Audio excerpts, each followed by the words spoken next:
গাঢ় সবুজে ঘেরা উঁচু উঁচু পাহাড়, ছোট বড় অসংখ্য সমুদ্র সৈকত। সাদা বালির সৈকতে আছড়ে পড়া ঢেউ দোলা দেয় পর্যটকের মনে।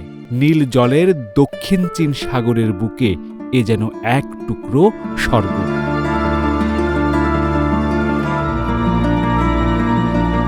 পাহাড়ের গায়ে অসংখ্য জলপ্রপাত, শিল্পীর তুলিতে আঁকা গ্রাম, যার সৌন্দর্যের বর্ণনা দেয়া ভার।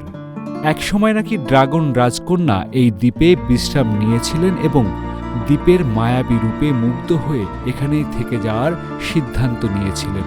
প্রকৃতির মায়ায় নিজেকে বেঁধে রেখে এখানে থেকে যেতে মন চাইবে যে কারো, যার নাম টিওম্যান আইল্যান্ড।